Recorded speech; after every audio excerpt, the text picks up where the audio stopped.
महाराष्ट्रामध्ये जी प्रचंड अतिवृष्टी झाली आणि त्याच्यामुळे शेतकऱ्यांची फार मोठी हानी झाली। आम्ही दौऱ्यावर होतो, शेतकऱ्याच्या बांधावर गेलो, शेतातली प्रत्यक्ष परिस्थिती पाहिली, शेतकऱ्यांशी संवाद केला। तर अशी आहे, कोणीही नेता ते आमदार बिमदार जे सांगतात ना, एकही आमदार कोणी जाणार नाही, कोणी नाही। आणि ज्यांचं स्वतःच खरं नाही, आता अर्जुन खोतकरांचं काही खरं आहे का? त्यांना कोणी विचारते का? मला खरं सांग, माझे मित्र आहेत ते जवळचे, कोण विचारताय त्यांना? त्यांनाच कोणी विचारत नाही। कशाच्या ऑफर देत बसला? तुम्हाला कोण विचारताय तिथे? मला असं वाटतं आता प्रश्न संपल्या, रिपीट होता।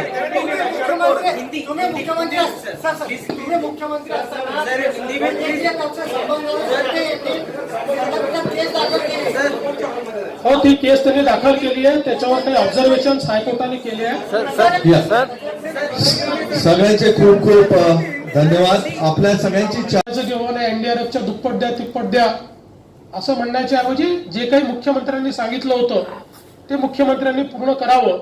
पण जो काही निर्णय घ्यायचा आहे माननीय मुख्यमंत्र्यांना, तो तात्काळ त्यांनी निर्णय घ्यावा। खरं म्हणजे मागच्या वेळी त्यांनी घोषित केल्यानंतर मागच्याही पावसाचे पैसे तुम्ही सांगितल्याप्रमाणे द्या असा सारखा तगादा त्यांच्या मागे आम्ही लावला, त्याही वेळेस त्यांनी दिले नाही। जे 8,000 रुपये गव्हर्नर साहेबांनी दिले होते त्यानंतर एक नया पैसा हा सरकारने काही दिलेला नाही। पण आता तरी मला असं वाटतं की सरकारने कुठलंही टाळाटाळीचं धोरण या ठिकाणी हातात घेऊ नये आणि मोठ्या प्रमाणात मदत जी आहे ती केली पाहिजे। एक अजून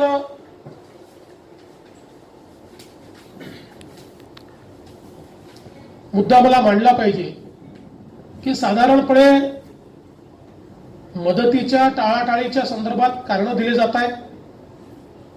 कोणी जीएसटीचं कारण सांगताय, कोणी केंद्राच्या मदतीचं कारण सांगताय।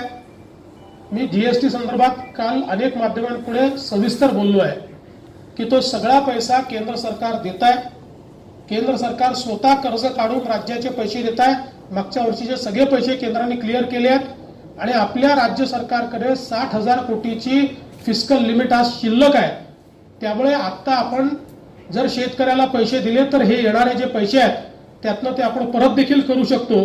त्यामुळे हे जीएसटीचा जो बहाणा सांगितला जातोय तो अत्यंत चुकीचा आहे।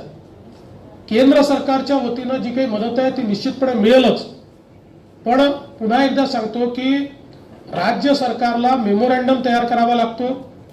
तो मेमोरँडम राज्य सरकार केंद्र सरकारला पाठवते, त्या ठिकाणची टीम येऊन या ठिकाणी तो मेमोरँडम बरोबर आहे की नाही याचं एक 2-3 दिवसाचा दौरा करून फक्त चेकिंग करतं, रँडम चेकिंग असतं।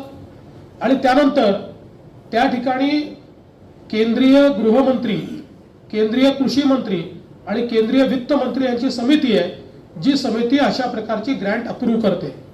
त्यामुळे हे सगळ्यांना माहिती आहे आणि विशेषतः माननीय पवार साहेब तर 10 वर्ष कृषी मंत्री असल्यामुळे या समितीचे भाग होते आणि त्यामुळे त्यांना देखील हे माहिती आहे। आणि म्हणून मला असं वाटतं की केवळ आपले हात झटकायचे आणि केंद्रावर टाकायचं योग्य नाही। केंद्र मदत करेल, पण त्याकरता राज्याला प्रोसेस पूर्ण करावी लागेल। ती प्रोसेसही राज्याने तात्काळ पूर्ण करावी। एकच आपल्या माहिती करता मी जाणीवपूर्वक सांगतो, कारण महाराष्ट्रावर कुठेतरी अन्याय होतो असा एक कांगावा देखील केला जातो आणि म्हणून जाणीवपूर्वक काही आकडेवारी मला आपल्यासमोर मांडायची आहे। ही यूपीएच्या काळामध्ये ज्यावेळेस पवार साहेब कृषी मंत्री होते, त्या कमिटीचे भाग होते, मनमोहन सिंगजी मुख्य पंतप्रधान होते, त्या काळामध्ये 2004-05 साली महाराष्ट्राने 1,117 कोटी मागितले आणि महाराष्ट्राला 174 कोटी मिळाले। 2009-10 मध्ये महाराष्ट्राने 15,000 कोटी मागितले, महाराष्ट्राला 671 कोटी मिळाले 2008-09-10 मध्ये। 2011-12 मध्ये महाराष्ट्राने 1,118 कोटी मागितले, महाराष्ट्राला 547 कोटी मिळाले। त्यानंतर 2012-13 मध्ये खरीपामध्ये महाराष्ट्राने 3,232 कोटी मागितले, फक्त 778 कोटी मिळाले। रबीमध्ये 1,801 कोटी मागितले, फक्त 103 कोटी रुपये त्या ठिकाणी मिळाले। त्यासोबत 13-14 मध्ये महाराष्ट्राने 4,475 कोटी मागितले, आणि महाराष्ट्राला 552 कोटी मिळाले. म्हणजे एकूण या कालावधीमध्ये महाराष्ट्राने 26,805 कोटी रुपये केंद्राला मागितले. 26,805 कोटी आणि केंद्राने 3,789 कोटी दिले. 26,800 म्हणजे 27,000च्या अगेन्स्ट 3,700 कोटी रुपये केवळ केंद्राने दिले. मोदी सरकारच्या काळामध्ये म्हणजे माननीय मोदीजी पंतप्रधान झाल्यानंतर 14-15 मध्ये 6,000 कोटी मागितले, 2,000 कोटी रुपये दिले. 15-16 मध्ये 6,000 कोटी मागितले, 3,638 कोटी रुपये दिले. त्यानंतर रबीमध्ये 2,251 मागितले, 669 कोटी रुपये दिले. 17-18 मध्ये 17-18 मध्ये हे मिळून 7,902 कोटी मागितले, त्यात 4,714 कोटी दिले. म्हणजे जेव्हा युपीएचं सरकार होतं त्या काळात महाराष्ट्राने 26,000 कोटी मागितले तर महाराष्ट्राला 3,700 कोटी मिळाले. आणि मोदीजींच्या सरकारमध्ये 25,000 कोटी मागितले तर 11,000 कोटी म्हणजे जवळजवळ तिप्पट पैसे या ठिकाणी मिळाले. आणि म्हणून मला असं वाटतं की हे अतिशय संवेदनशील अशा प्रकारची अवस्था आहे. यात कोणीही राजकारण करायचा प्रयत्न करू नये. मला असं वाटतं की आपण सगळ्यांनी मिळून कसं शेतकऱ्याला दिलासा देता येईल, जास्तीत जास्त मदत कशी करता येईल, आमची तयारी आहे सरकारला मदत करण्याची. आम्हीही केंद्र सरकारला विनंती करणार आहोत की जे काही जास्तीत जास्त पैसे त्या ठिकाणी देता येतील ते केंद्र सरकारने दिले पाहिजे. मुळात केंद्र सरकार एनडीआरएफ मधनं एसडीआरएफ ला पहिलेच पैसे देतं. फर्स्ट चार्ज हा एसडीआरएफ वर असतो. एसडीआरएफ मध्ये जे काही पैसे आहेत त्यातनं पहिल्यांदा कम्पेन्सेशन वाटायचं असतं आणि मग त्याच्यातलं पैसे कमी पडले की एनडीआरएफ मधनं अधिकचे पैसे मिळतात. दुसरं असं आहे की नियमानुसार एनडीआरएफच्या नामप्रमाणे केंद्र सरकार पैसे देते आणि मग उरलेले जे जास्तीचे पैसे द्यायचे असतात ते राज्य सरकार त्या ठिकाणी देत असतं. त्यामुळे मला असं वाटतं की जे काही कन्फ्युजन क्रिएट करण्याचं काम चाललंय, आता कुरघोडीचं राजकारण कृपया करू नका. या ठिकाणी शेतकऱ्याला दिलासा देण्याची ही वेळ आहे, शेतकऱ्याच्या पाठीशी उभं राहण्याची वेळ आहे. आणि म्हणून राज्य सरकारने परवा अतिशय चांगल्या प्रकारे पवार साहेबांनी सांगितलं की कर्ज घेतलं पाहिजे. याचं कारण असं आहे की कर्ज घेणं हे काही नवीन नाही आहे. आपल्या अर्थसंकल्पामध्ये अर्थसंकल्पात जे पैसे येतात त्या दरवर्षी 70,000 80,000 कोटी रुपये कर्जातनं येतात. आपली पत आहे, आपण ते कर्ज परत करतो, पुन्हा आपण नव्याने कर्ज घेत जातो. ही पद्धत अनेक वर्षापासून आहे. देशामध्ये महाराष्ट्राची आर्थिक अवस्था मागच्या वर्षीपर्यंतचा जीएसडीपी, आता नवीन जीएसडीपी कदाचित थोडा कमी होईल, पण मागील वर्षीपर्यंतचा जीएसडीपी आणि जीएसडीपीच्या तुलनेत ऋणभार जर बघितला तर सर्वात चांगली परिस्थिती ही महाराष्ट्राची आहे. सर्वात कमी ऋणभार जीएसडीपीच्या तुलनेत हा महाराष्ट्राचा आहे. यावर्षी रिझर्व्ह बँकेने आपल्याला 1,20,000 कोटी रुपयाचं कर्ज काढण्याची परवानगी दिली आहे.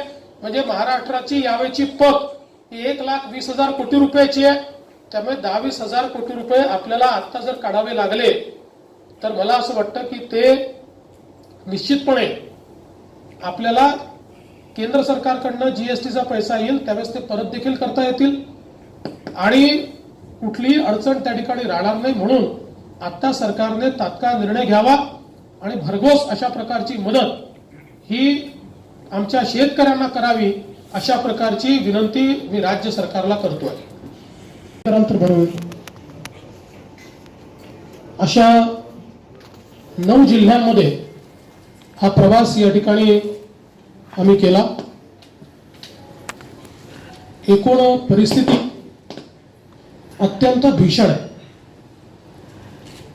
विशेषतः सर्व प्रकारची पिकं, मग कापूस असेल, सोयाबीन असेल, तूर असेल, मका असेल किंवा ऊस असेल, त्या ठिकाणी वेगवेगळे फळाची पिकं असतील, डाळिंब असतील, केळी असतील किंवा कांद्यासारखी भाजी असेल, अशा सगळ्या पिकं हे जवळजवळ 100% लॉस. म्हणजे एकही पैसा शेतकऱ्याला मिळणार नाही. अशा अवस्थेमध्ये जवळजवळ सगळीकडे ही परिस्थिती आम्हाला पाहायला मिळाली. अनेक ठिकाणी जमीन खरडून गेली आणि त्यामुळे पहिल्यांदा तर मोठ्या प्रमाणात माती वाहून आणून त्या शेतकऱ्यांना आपली जमीन त्या ठिकाणी तयार करावी लागेल. जिथे ती खरडली गेली नाही आहे, मात्र अनेक ठिकाणी अजूनही गुडघाभर पाणी आहे. त्याच्यामुळे त्या पाण्याचा उपसा करून त्यानंतर शेती साफ करून पुढच्या पिकाकरता शेती तयार करायची, याचा खर्च हा देखील मोठा आहे. आणि थोडे पिकं जे आता दिसत आहेत तेही 3-4 दिवसात त्या ठिकाणी खराब होतील. सोयाबीनच्या संदर्भात विशेषतः मराठवाड्यामध्ये तिबार पेरणी झाली. शेतकऱ्यांनी सांगितलं, पहिली पेरणी केली, बियाणं खराब निघालं, काही उगवलं नाही. दुसऱ्या पेरणीत उगवलं नाही. तिसऱ्या पेरणीमध्ये शेंगा भरल्या असताना अतिवृष्टी झाली आणि त्यातनं पूर्णपणे पीक खराब झालं, पस तयार झाला आणि हाताला काहीच लागणार नाही अशी अवस्था आहे. कापसाची बोंड काही ठिकाणी आत्ता वरून दिसत आहेत, पण जवळून बघितल्यानंतर पूर्णपणे ती खराब होत आहे आणि तो कापूस कुठेही कामी येईल असं वाटत नाही. डाळिंब पूर्ण काळी पडली आहे, कुठल्याही कामात ती येऊ शकत नाही. एकूणच जर बघितलं तर एक फार मोठं संकट आणि आसमानी आणि सुलतानी संकट, कारण बियाणं महाबीज सारखं बियाणं देखील या ठिकाणी बोगस निघालं आणि 3-3 वेळा पेरण्या केल्यानंतर आता जर हाती काहीच पडत नसेल तर शेतकऱ्यांनी नेमकं काय करावं हा प्रश्न त्यांच्या समोर आहे. यासोबत अनेक ठिकाणी त्यांच्या मोटर पंप जे आहेत ते वाहून गेले आहेत, पोल पडून गेले आहेत, शेतीत जाता येत नाही अशा प्रकारची परिस्थिती तयार झाली आहे. आणि म्हणून खूप मोठ्या प्रमाणात एक आक्रोश शेतकऱ्यांमध्ये पाहायला मिळाला. आज माननीय मुख्यमंत्री महोदयांनी सांगितलं की 80 ते 90% पंचनामे पूर्ण झाले. मला असं वाटतं की माननीय मुख्यमंत्र्यांकडे वस्तुस्थिती गेलेली नाही. या संपूर्ण दौऱ्यात आम्ही ज्या ठिकाणी गेलो 60 ते 70 ठिकाणी पंचनामे करायला कोणीच आलं नाही सांगितलं. 30-40% ठिकाणी पंचनामे झाले म्हणून सांगितलं. काही ठिकाणी आमचा 100% लॉस असताना 40% दाखवला, 50% दाखवला. ही देखील तक्रार शेतकऱ्यांनी त्या ठिकाणी केली. आणि म्हणून हे जे काही 80-90% पंचनामे झाले आहेत हे सांगणं काही योग्य नाही आहे. दुसरी एक महत्वाची अडचण इन्शुरन्सच्या संदर्भात आहे. आपल्याला माहिती आहे की मागच्या काळामध्ये आम्ही मराठवाड्यातल्या बीड सारख्या जिल्ह्याला 800 कोटी रुपयाचा इन्शुरन्स दिला. कुठे 400 कोटी, कुठे 500 कोटी एवढा इन्शुरन्स 5 वर्ष सातत्याने मराठवाड्याला मिळाला. आता इन्शुरन्स कंपन्या या त्या ठिकाणी दादच देत नाहीये. शेतकरी सांगतायत की ते त्या ठिकाणी येतात, कुठलाही योग्य प्रकारे रेकॉर्ड तयार करत नाही आणि आता नुकसान खूप मोठं आहे. आणि एवढं मोठं नुकसान असताना अतिशय कमी वेळामध्ये ऑनलाईन पद्धतीनं त्या ठिकाणी लॉग इन करणं हे शेतकऱ्यांना कठीण जात आहे. जर छोटं नुकसान असलं तर एवढा फोर्स नसतो, पण आता जवळजवळ सगळ्यांचं नुकसान झालं असल्यामुळे एका वेळी हे लॉग इन करणं आणि आता त्याची सिस्टीमही जी नवीन सिस्टीम केली आहे त्यात मला सांगितलं कुठला तरी कोड टाकावा लागतो, ती डिफिकल्ट झाली आहे. त्यामुळे आमची मागणी आहे की आत्ताचं हे संकट पाहता ऑफलाईन पद्धतीने देखील शेतकऱ्यांचे अर्ज इन्शुरन्सचे जे आहेत ते स्वीकारण्यात यावे, त्यांचे क्लेम मान्य करण्यात यावे आणि कुठल्याही प्रकारचा पंचनामा तो जर सरकारच्या कुठल्याही यंत्रणेने केला असेल तर तो ग्राह्य धरला जावा. केवळ इन्शुरन्स कंपन्यांनी केलेला पंचनामा किंवा त्यांनी त्या ठिकाणी केलेली नोंद ही ग्राह्य धरता कामा नये. आणि मागच्या वेळेस आपल्या लक्षात असेल की आम्ही असा निर्णय केला होता आणि इन्शुरन्स कंपन्यांनाही सांगितलं होतं की जिथे नोंद घ्यायला कोणी जाऊ शकत नाही त्या ठिकाणी शेतकऱ्यांनी आपल्या मोबाईलमध्ये फोटो काढून ठेवला तरी देखील तो ग्राह्य मानला पाहिजे. मला असं वाटतं की आता ती परिस्थिती करण्याची आवश्यकता आहे. अन्यथा इन्शुरन्सचे क्लेम हे शेतकऱ्यांना मिळणार नाहीत. आणि दुसरं असं आहे की मागच्या काळात आम्ही ज्या शेतकऱ्यांनी इन्शुरन्स काढला नव्हता, कारण काही शेतकऱ्यांची अडचण अशी येते की मल्टिपल होल्डिंग असतं, म्हणजे एका सातबाऱ्यावर खूप लोकांची नावं असतात आणि 3-4 बँका असतात आणि मग अशा परिस्थितीमध्ये त्यांना इन्शुरन्स काढणं कठीण जातं.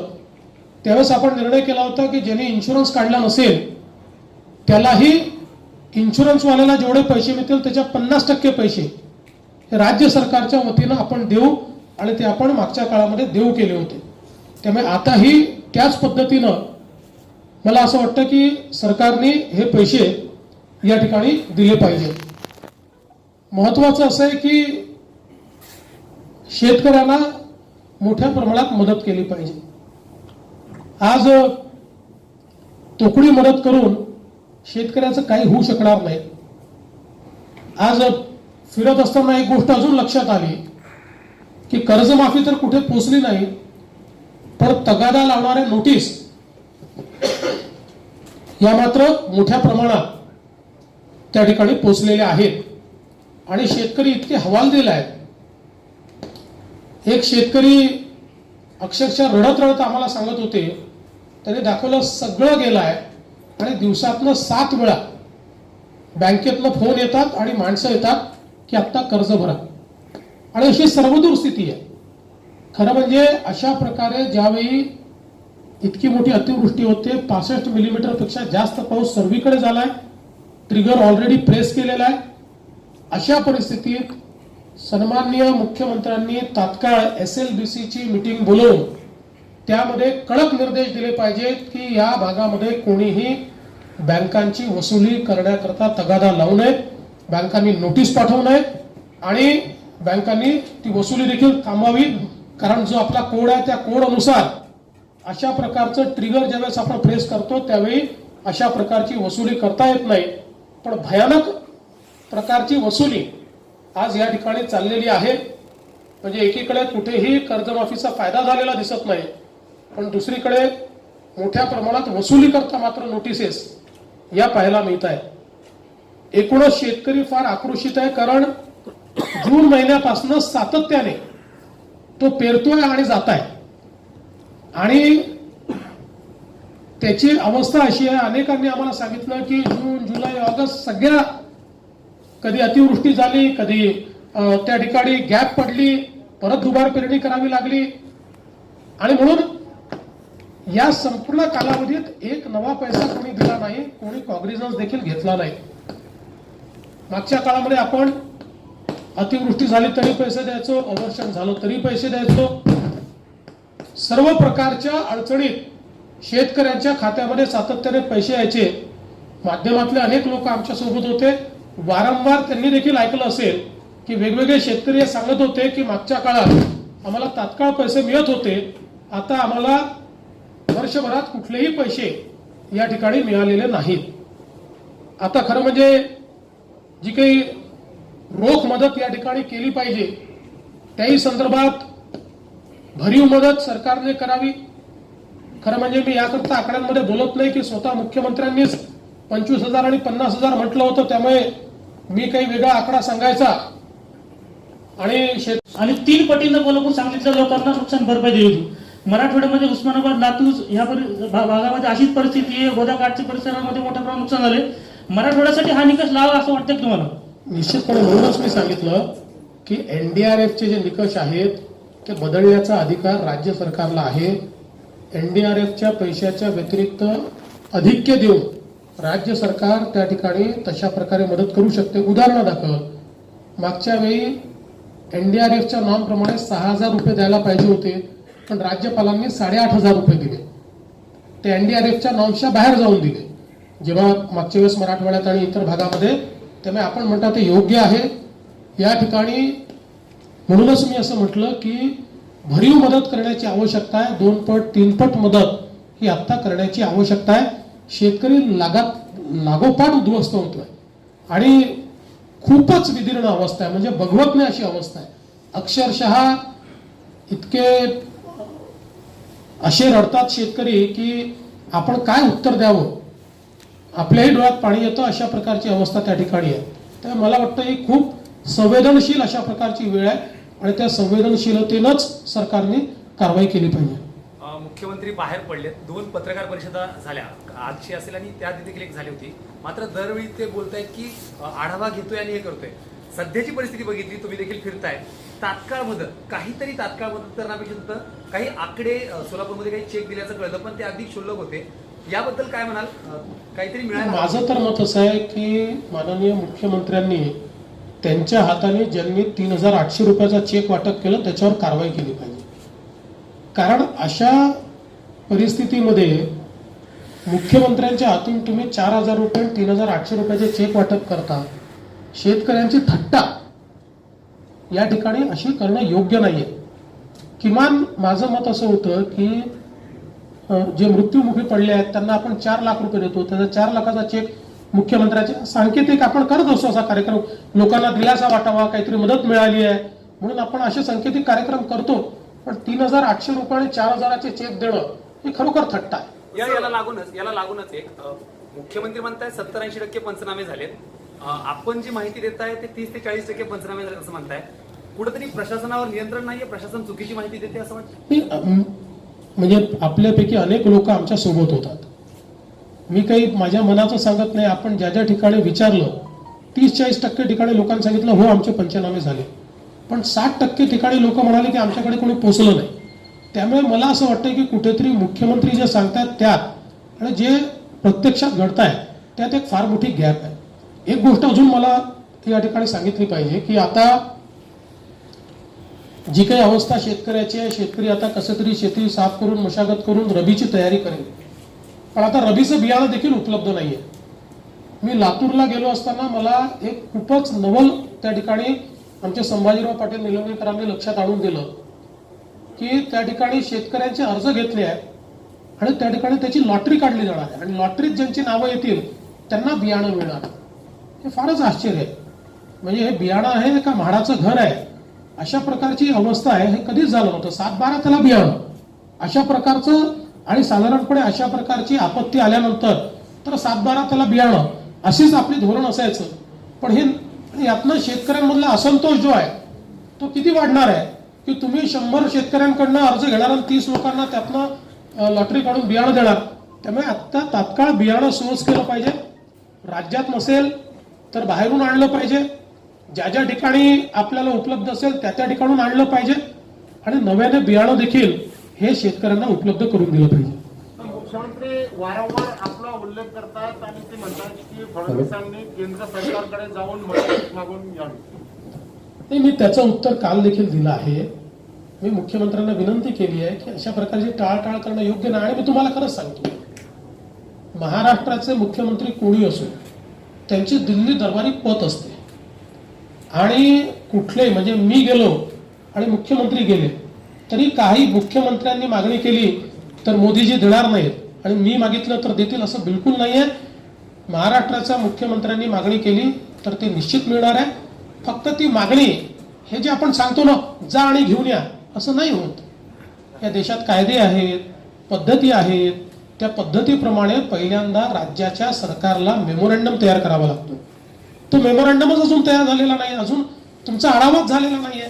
त्यामुळे म्हणूनच मी वारंवार म्हणतो की तुम्हाला शेतकऱ्यांना दिलासा देण्यात इंटरेस्ट आहे की राजकारण करण्यात इंटरेस्ट आहे, एकदा मुख्यमंत्र्यांनी ठरवावं. सर दोन हॅलो. विजय वडेट्टीवारांनी असं म्हटलं आम्ही केंद्र सरकारला पत्र पाठवतोय मात्र केंद्र सरकार त्या संदर्भात उत्तर देत नाही. त्याला जोडून दुसरा प्रश्न आहे की जयंत पाटलांनी असं म्हटलंय की कोल्हापूरच्या महापुरामध्ये जी मदत सरकारने केली असा दावा करताय ती मदत सरकारने दाखवावी, अशी कोणत्याही प्रकारची मदत झालेली नाही. पहिली गोष्ट, विजय वडेट्टीवार साहेब हे मदत आणि पुनर्वसन मंत्री आहेत. त्यामुळे किमान त्यांनी तरी कशा प्रकारे केंद्राची मदत मिळते हे समजून घेतलं पाहिजे. केंद्राला पत्र पाठवून मदत मिळत नसते त्याची पद्धती आहे. असं आहे, आपल्या देशात एक फॅमिनचा कोड आहे, एक NDRFचा कोड आहे. प्रत्येक गोष्ट नियमाने होते, त्याप्रमाणे राज्याला आपली डिमांड रेस करावी लागते. त्याचा एक मेमोरंडम तयार करावा लागतो. म्हणजे जे वडेट्टीवारांनी पंतप्रधानांना लिहिलं की आपण 4,000 कोटी द्या, की पंतप्रधान 4,000 कोटी असे बँकेतनं काढणार आणि वडेट्टीवारांना देणार, असं होत नाही. कुठे नुकसान झालंय, काय नुकसान झालंय, कुठल्या पिकाचं झालंय, याची सगळी माहिती द्यावी लागते. त्या माहितीसहित जर त्यांनी मेमोरंडम पाठवला तर निश्चितपणे केंद्र सरकार मदत करेल. दुसरं काय विचारलं तुम्ही? जयंत पाटलांनी असं म्हटलं. बघा, आम्हाला जयंत पाटलांच्या सर्टिफिकेटची आवश्यकता नाही. जनतेला सगळं माहिती आहे. पण जयंत पाटलांनी आता आमचं उणं काढायच्या ऐवजी मदत करावी ना जनतेला. मला आश्चर्यच वाटतं, सगळे मंत्री येतात आणि उणं काढतात, राजकीय बोलतात. कोणी मदतीचं बोलत नाही, कोणी जाऊन बघत नाही, कोणी शेतकऱ्याचे अश्रू पुसत नाही. काय अजबच सरकार आहे. गेल्या वेळी मुख्यमंत्री औरंगाबादमध्ये आले होते गेल्या वेळी आणि जी अतिवृष्टी झाली होती पाहणी केली होती. शेतकऱ्यांना आश्वासन दिलं होतं की मदत करू, मात्र त्या शेतकऱ्यांना आतापर्यंत मदत मिळाली नाही आणि पंचनामे सुद्धा त्यावेळेस झाले नाही. म्हणजे ते गेले, मुख्यमंत्री गेले, 2 दिवसानंतर कुणी आलं नाही असं शेतकरी म्हणतात. अजूनही त्यांना मदत मिळायची नाही. काय मला म्हणूनच असं वाटतं की मुख्यमंत्री महोदयांनी ते ज्यावेळेस भाषण करतात किंवा अतिशय चांगलं बोलतात ते, पण ते जे बोलतात की माझ्या महाराष्ट्राला मी वाऱ्यावर सोडणार नाही, बोलणं चांगलं आहे त्यांचं.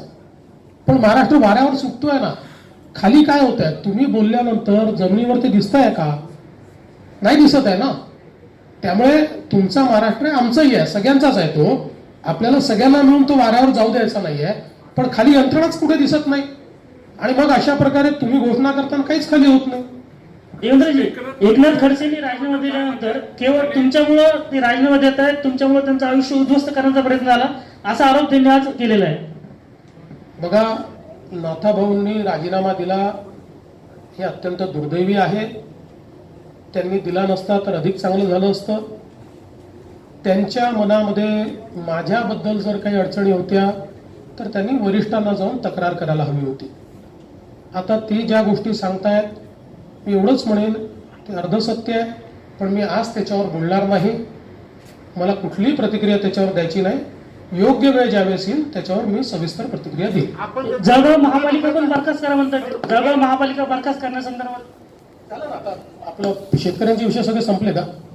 तर आपण त्यांच्यावर विनय भंगाची केस केली असं त्यांनी आज मुक्ताईनगरमध्ये पत्रकार परिषद घेऊन सांगितलंय आणि केवळ आपल्यामुळेच ते पक्ष सोडत आहेत. आणि म्हणूनच मी सांगितलं की ते अर्धसत्य सांगताय. ती केस काय आहे हे आपल्याला सगळ्यांना माहिती आहे. 3 दिवस माध्यमांनी चालवलं ते, त्यानंतर ती केस कशी झाली हे देखील आपल्याला माहिती आहे. मला त्याच्यावर बोलायचं नाही. बघा काय असतं, अशा परिस्थितीमध्ये कोणाला तरी विलन ठरवावं लागतं. त्यांनी मला ठरवलंय, काही हरकत नाहीये. मी त्याच्यावर कुठलंही रिॲक्शन देणार नाही, मी कुठलाही रिप्लाय देणार नाही. हवी होती, मात्र त्यांनी सांगितलं की त्यांच्या विरोधात काही लोकांनी प्रचार केला, त्यांच्या मुलीला पाडण्याचा प्रयत्न केला. या संदर्भातली पुराव्यांची तक्रार त्यांनी चंद्रकांत पाटलांकडे केली, मात्र त्यांच्यावरती शारीरिक शिस्तभंगाची सुद्धा कारवाई केली गेली नाही. याच्यावर चंद्रकांत दादा पाटलांनी सविस्तर उत्तर दिलं आहे. रक्षाचं एवढं मोठं नुकसान होईल, खास करून जळगावमध्ये भाजपला मोठा फटका बसेल, काय वाटतं? सर याला असं आहे की एक गोष्ट लक्षात ठेवा, छोट्यातल्या छोटा कार्यकर्ता असो किंवा मोठा नेता असो, कोणी ज्यावेळेस पक्षातनं जातं त्यावेळेस पक्षाचं काही ना काही नुकसान होत असतं. परंतु हा फार मोठा पक्ष आहे आणि कोणाच्या जाण्याने तो थांबला नाही आणि कोणाच्या येण्याने तो काही फार कुठे इकडे तिकडे गेला नाही. त्याच्यामुळे ठीक आहे, आता जी काही परिस्थिती आहे, शेवटी जळगाव जिल्हा हा मूळ भाजपचा जिल्हा आहे. भारतीय जनता पक्ष तिथे मजबूत आहे आणि खूप आधीपासून मजबूत आहे. त्याच्यामुळे मला असं वाटतं की जनता भाजपसोबत राहील. सर, शरद पवारांनी असं म्हटलं होतं, शरद पवारांनी राजकीय असं विधान केलं होतं की ज्या प्रकारे भाजपाने आमचे नेते फोडले त्याचप्रमाणे भाजपचे अनेक नेते आमच्या संपर्कात सुद्धा आहेत. तर त्या प्रकारचा हा पहिला धक्का मिळाला का तुम्हाला? याला लागूनच सर एकच मिनिट, याला लागूनच अर्जुन खोतकर आणि पाटील गुलाबराव पाटलांनी पंकजा देखील ऑफर दिली आहे. त्या सगळ्या म्हणजे काय त्यांनी सुद्धा